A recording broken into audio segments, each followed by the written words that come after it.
Пане Анатолію, у нас традиція починати з іронічного запитання, то дозвольте мені одне таке. Щоразу після масштабного російського обстрілу по території України, по цивільних об'єктах, по містах і так далі, наша медійна аудиторія в соцмережах, та і в ЗМІ теж іноді, поділяється на дві, я би сказав, нерівні частини.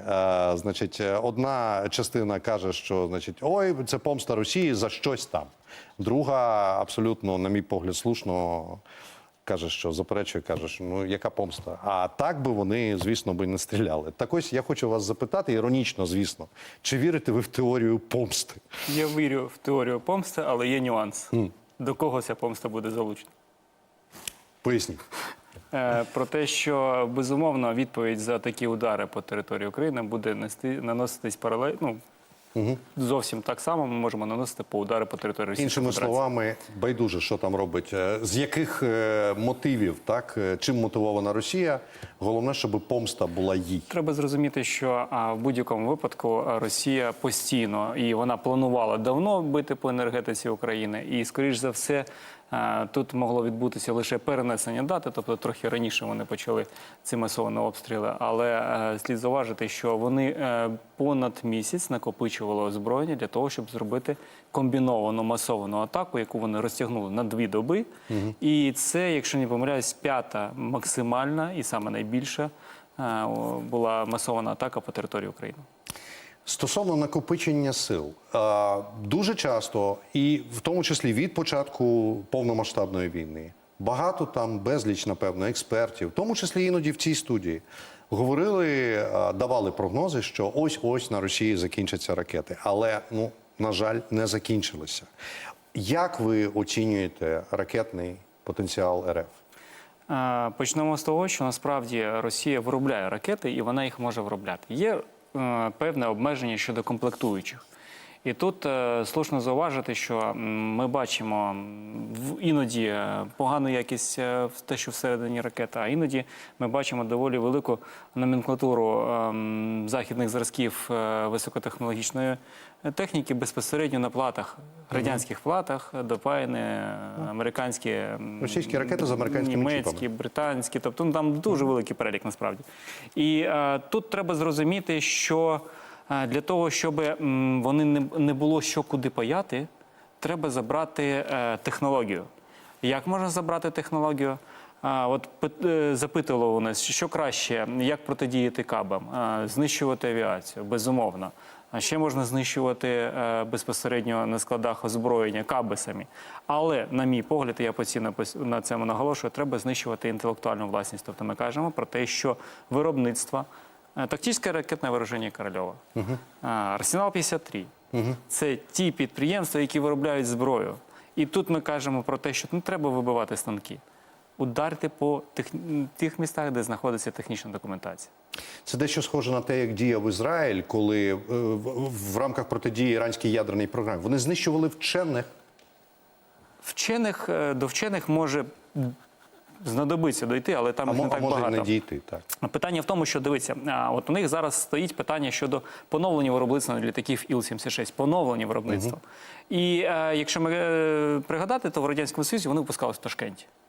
Росія зараз відновлює всю технічну документацію, тому що свого часу в Ташкенті виробництво закрилось, в Росії не перевезлось, не відкрилось, і вони зараз з нуля встановлюють все це. Це те інтерв'ю, яке давав начальник цеху кінцевої збірки літаків Сухого, завод «Комсомольськ» на Амурі. Ми відновили конвейерне виробництво. Тобто 2020 рік ви відновили конвейерне виробництво Су-35, який є там, або Су-30, який є модернізацію старого радянського Су, і, в принципі, там навіть кріплення двигунів в тому самому місці. Тобто ми кажемо про те, що є ахіллесова п'ята в Російській Федерації. Це оці знання.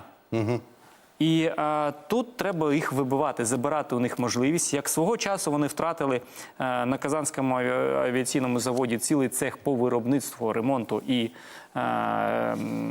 обслуговуванню літаків Ту-160 і Ту-22М3, як як вони втратили технологію виробництва двигунів класу НК-12, НК-32, Для НК-25. стратегічних, так, бомбардувальників. Кузнєцов. Просто вмерла людина.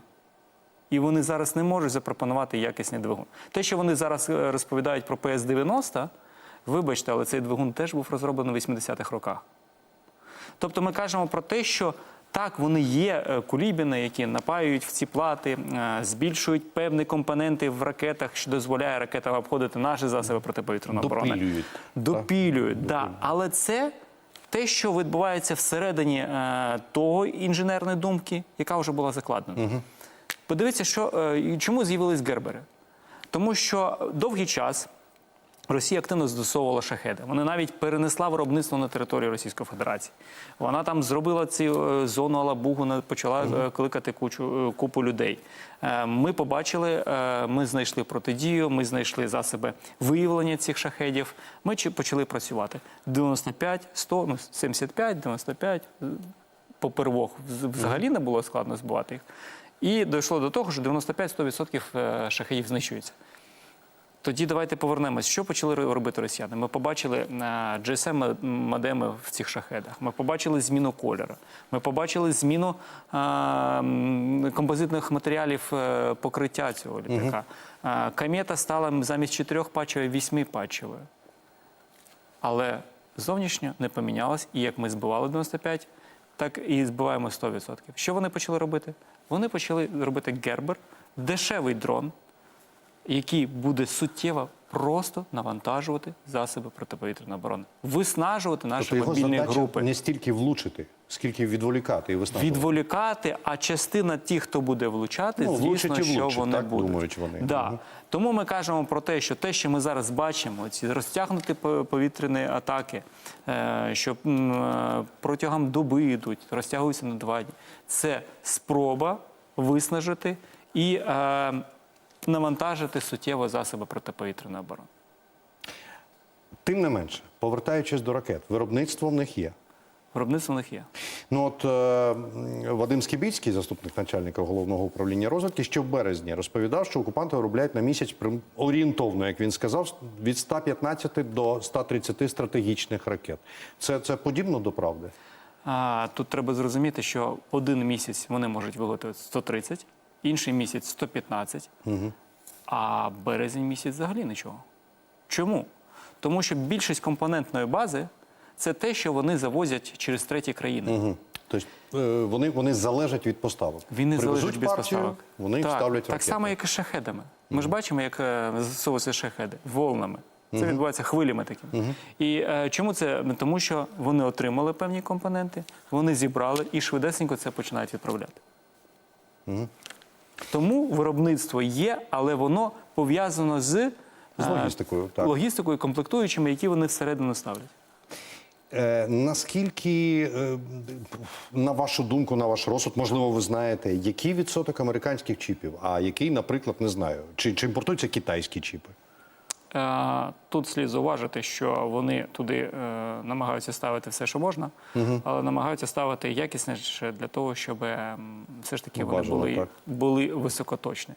І знов-таки треба не забувати, що є і з'являються ще з російськими деякими компонентами, радянськими компонентами, то що достають вони зі складів десь там.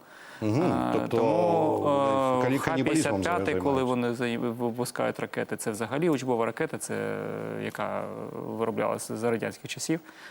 Вони теж її закидують, хоча вона там має учбову головку, це суттєве навантаження на засоби протиповітряної оборони. Я думаю, глядачі деякі, напевно, більшість зараз всі розуміються там, більш-менш. От чіп, там, телефон з таким чіпом, таким. А от який має бути чіп у ракеті, щоб вона, умовно кажучи, виконала свою функцію? Наскільки потужний? Дивіться, не єдиним чіпом, тому що є низка систем, які допомагають ракети обходити засоби радіоелектронної боротьби, засоби протиповітряної оборони,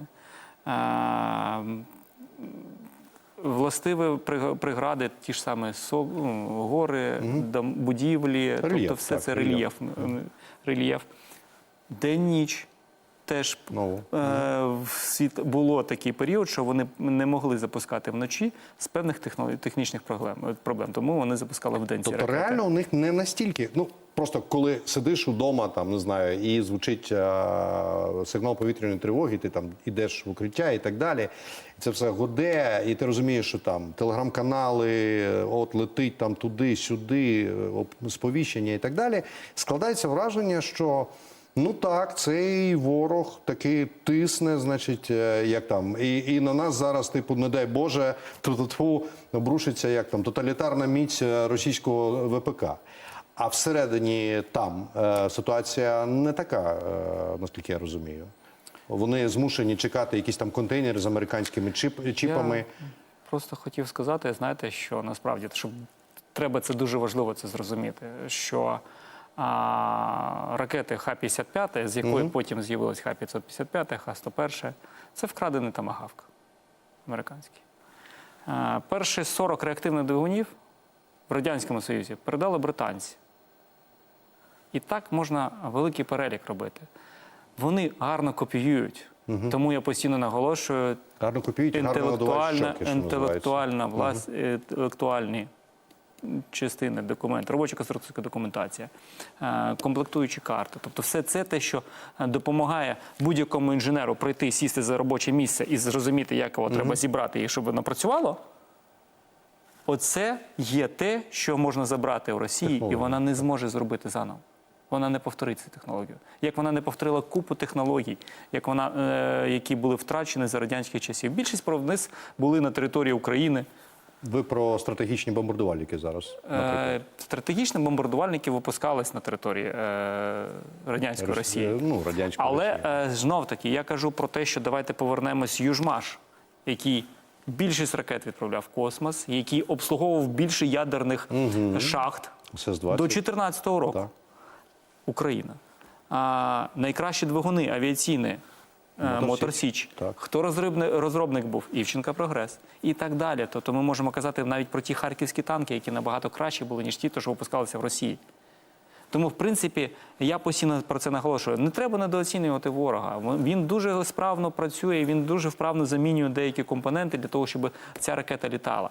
Але якщо забрати бумажку, Первинну документацію, то вони втратять все. Вони втратять все. Ну, тобто, в них будуть якісь запаси і так далі, які закінчаться. А стосовно, все ж таки, я згадав, і стосовно хочу запитати стратегічних бомбардувальників. Ну, теж такий диплодоки такі, так, чи як їх там назвати, рудимент радянської доби. Але тим не менше ми бачимо, що Росія використовує їх, використовує для обстрілів. Скільки їх лишається, ну, на ваш розсуд, на ваші знання, і наскільки вони взагалі ефективні? Ну, хоча, як кажуть американці, якщо це працює, то це працює. І поки що це, на жаль, працює. Основна проблема не від Ту-95, не від Ту-160, а від Ту-22М3.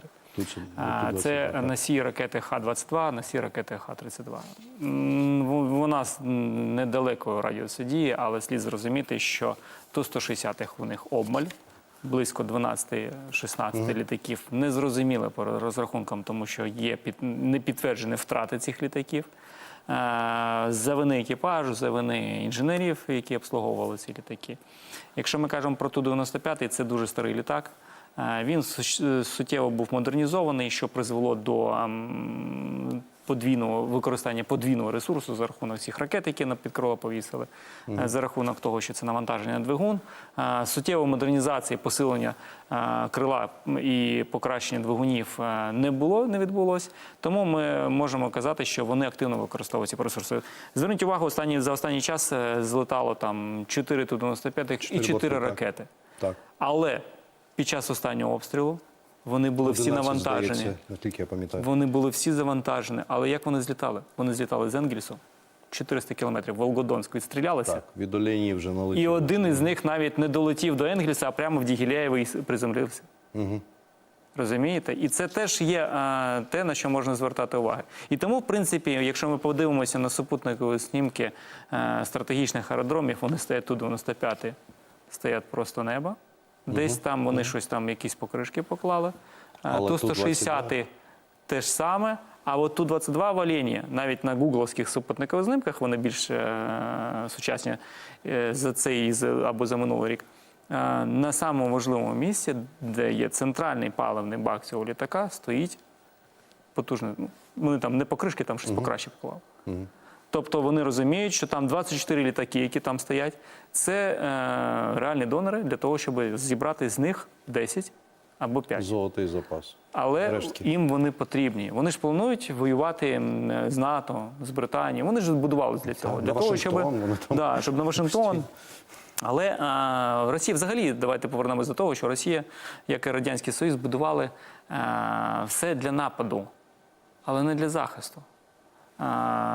І вони розраховували на червону кнопку і червоні лінії, які вони собі в голові намалювали. так, абсолютно. Але, як бачимо, українці цих червоних ліній не бачать.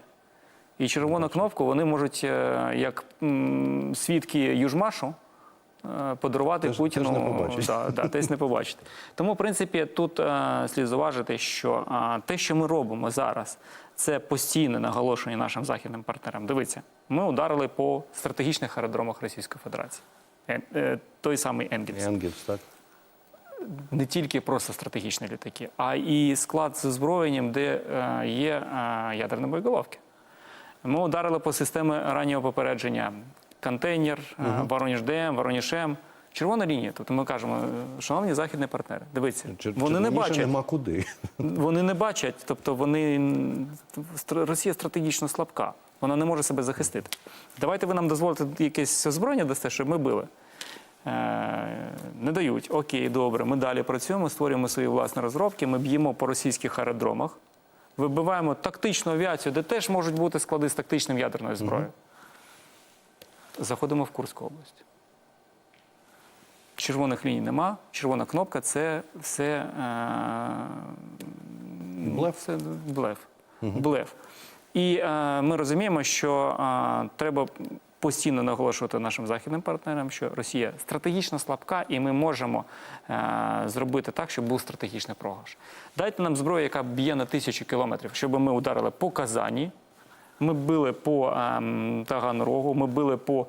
Я кажу про заводи, я не кажу про міста, де люди живуть. Хоча складно назвати їх людьми, які підтримують такі. Але тим не менш, ми себе називаємо людьми, дуже слушно зауваження. І є інша низка заводів, які виробляють зброю, які в тому самому Ленінградській області виробляють двигуни для гелікоптерів. Ті ж самі заводи, які виробляють... спробують виробляти сухого. Тому, в принципі, є низка цілей, по яких треба бити. Але, на жаль, нам пропонують активно долю Ізраїлю. Робіть свою зброю. На мій рахунок, це правильно. Ми повинні робити своє власне ВПК.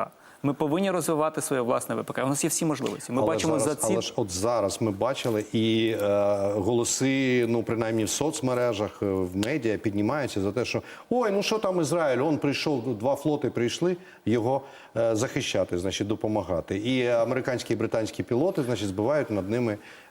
Це я цитую буквально. Ну, це після того, коли один із підрозділів військових ізраїльських встав в кампанію «Рафаель». Це після того, коли в 50-х роках вони робили «Давідки», це міномет, який начиняли цвяхами і стріляли так, начебто їм передали ядерну зброю. Тому, в принципі, ми кажемо про те, що... В підземеллях під кібуцами. Да, і тут треба зрозуміти, що, в принципі, потенціал у України за рахунок того, що в 2022 році, після початку повномасштабного вторгнення, відкрили ринок для приватних компаній виробляти зброю, ми побачили, як він збільшився. І при всьому цьому, при всіх цих проблематиках, при всіх там, що можна з НДС військовим продавати, не можна військовим з НДС продавати, потім до тебе приїжджають і перевіряють документацію, а що ти робиш і як ти, ми все одно виробляємо зброю. Ми все одно робимо, тому що ми розуміємо, що нашим хлопцям і дівчатам, які нас захищають там на лінії фронту, де дуже гаряче зараз, тому що Росія може дозволити собі закидати нас людьми, які готові, як і 100 років тому, гинути за царя. Я сьогодні намацав оте саме слово – «юніти». знаєте, навіть не людьми, юнітами, знаєте, як в Юніт, CNC, да, в комп'ютерній грі. Вони приблизно так і роблять. Сьогодні просто включалися з напрямку. Перед тим, як ми перейдемо далі, я би хотів все ж таки ще про один вид зброї. Останнім часом, ну, принаймні на моє спостереження, але я тут невиїзно сиджу в Києві, можливо, це моя особиста суб'єктивна думка, але почастішали, як на мене, атаки саме балістикою. Чи правда це, чи дійсно вони почастішали, чи просто Київ почав помічати це? Балістичні ракети, будемо відверті, а протидія балістичних ракет у нас мала. Сам ті Петріот. На початку повномасштабного вторгнення Україна активно просила систему ТХАД. Протиракетна оборона. Тобто те, що все у нас є, це протиповітряна оборона. Так, протиракетна саме А ми оборона, кажемо про безумовно. систему протиракетної оборони. Навіть тут пишеться ППО / ПРО. Да. І тому ми кажемо про те, що нам потрібні засоби, які б посилили Україну в протидії проти балістики. Ворог це бачить. І тому він шукає рішення для того, щоб теж навантажувати системи протиповітряної оборони. Що він робить?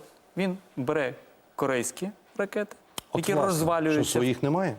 Є свої, але їм треба більше. Росія воює кількістю, вона не якістю воює. Халявні, фактично. За якісь там, я не знаю, за ріс, напевно. Ну, не знаю щодо рісу, скоріш за все, я думаю, що може там Корея ще щось пообіцяла за те, що вони використовують. Абсолютно. Але Тому що тим не це менше не реальне куплені за повну випробування. ціну, та й ціни їм, напевно. Але, безумовно, треба зрозуміти, що це навантаження, і це допомагає Росії суттєво бити по важливих об'єктах, проривати протиповітряну оборону.